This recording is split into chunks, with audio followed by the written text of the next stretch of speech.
All right, so I just finished up Empire Strikes Back, episode 5, and I enjoyed it. I liked it a lot. As of right now, it's my favorite of the originals.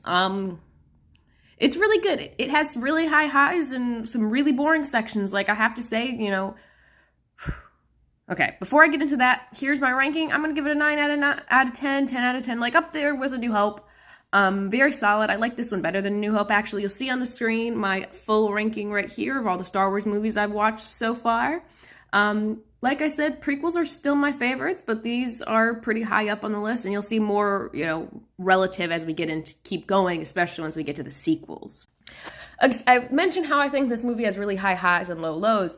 The opening is killer. I think it is one of the, best ways they portray, like, warfare in the Star Wars universe, or at least the type of thing that Rebels would face. It's a different type of war than you have in the prequels and the Clone Wars, where, the Jedi, Anakin Skywalker, they're leading a big army on a big army. In this one, it's band of rebels, That's the difference between, the U.S. fighting in World War II and the U.S. fighting the British in the Revolutionary War. Two completely different types of warfare, and it's pretty clear, and I think it's portrayed really well here. And I really like the closing. It's a better lightsaber fight than in A New Hope. Still not as good as the ones you get in the prequels, because the prequels just have better lightsaber fights. This does have the most important moment in the Star Wars, the most important moment in the Star Wars universe, followed up with literally just Revenge of the Sith's big moments, which is the big reveal, I'm your father. Great stuff right there.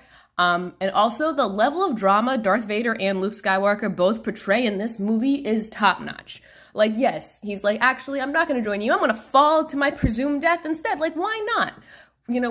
Darth Vader sets up a whole dinner before when he's tricking Leia and I'm like, why are you just sitting down to dinner? I respect it. However, I will say the whole section on Dagobah is super boring, especially once you've watched it once. Once you get the greater context of the Star Wars universe, it's not interesting anymore. Or at least not as interesting to me as it would have been, the first time I watched it, if that was the only bit of, Jedis and Yoda I'd ever seen. But I'm like, yeah, no, this is pretty boring. I also really enjoy the practical effects, and I feel that the special editions have done the least to this movie, because I can think of several scenes in the next one and in the previous one that were altered and noticeably in the special edition. This one, I feel like I didn't notice as much. I also have noticed that my favorite Star Wars movie, this one, is Revenge of the Sith, and then this one, they leave it on, the lowest notes. It's a really good closing, but also it's this is the lowest your heroes will be in a hot minute. The Empire's risen in one, the Empire's won in this one. It's great. It's interesting. I love it.